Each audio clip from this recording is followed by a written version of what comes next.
कधीच नाही चुकणार तुमचे फेवरेट टीव्ही शोज झी5 सोबत, तेही एकदम फ्री। आपली फॅमिली एकत्र आली।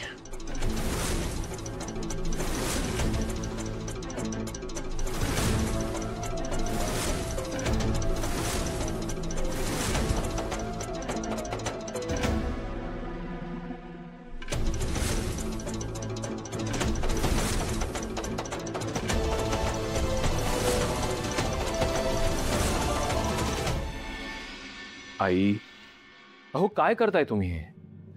शांत व्हा बघू। तू बघितलंस? हा, बघितलं तुम्ही सगळ्यांनी? ती त्याची फॅमिली आणि मग आपण कोण होत त्याचे? आई अहो, तिने वश केलंय माझ्या लेकाला, काळी जादू केलीये त्याच्यावर। जयश्री काय बोलतेस तू? नाहीतर मग आकाश असं वागला असता का कधी? हा, त्या बाहेरच्या बाईसाठी त्यांनी आई वडिलांना परक केलं। अगं तो सारासार विचार करत नाही एवढंच, पण लवकरच त्याला त्याची चूक जाणवेल। वेळ निघून गेल्यावर गुरुजींनी सांगितलं होतं ना, जोपर्यंत ती त्याच्या आयुष्यात मला माझा मुलगा गमवायचा नाहीये।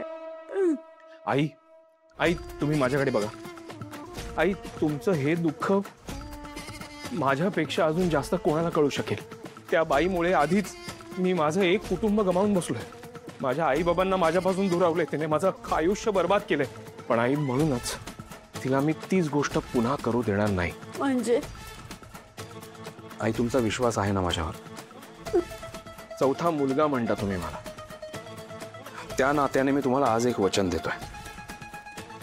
मी आकाश सरांना त्या बाईच्या तावडीतून सोडवेन आणि तुमच्याकडे परत घेऊन येईन। खरंच असं करशील? तुमची शपथ। पण तुम्ही पण मला एक प्रॉमिस करायचा का? हे असं सतत रडून रडून स्वतःला त्रास करून घेणार नाही तुम्ही। प्रॉमिस। बरं, मला आता निघावं लागेल। तू कुठे चाललास? आई, मला ऑफिसला जावं लागणार आहे। मोठ्या भावाबरोबर मला लहान भावाची पण काळजी घ्यायची आहे ना। आई, अखिलने काही नवीन प्रोजेक्ट घेतलेत हातात, ते सुद्धा स्वतःच्या जीवावर तो पूर्ण करणार आहे। पण त्याला माझी गरज लागेल। पण तुम्ही सगळ्यांनी लक्षात ठेवा,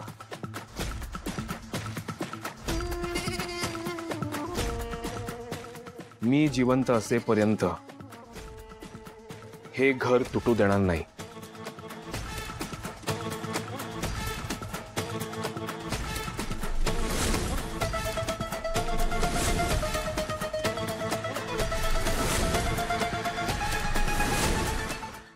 झी5 ॲप डाउनलोड करा आणि पहा सर्व एपिसोड्स एकदम फ्री।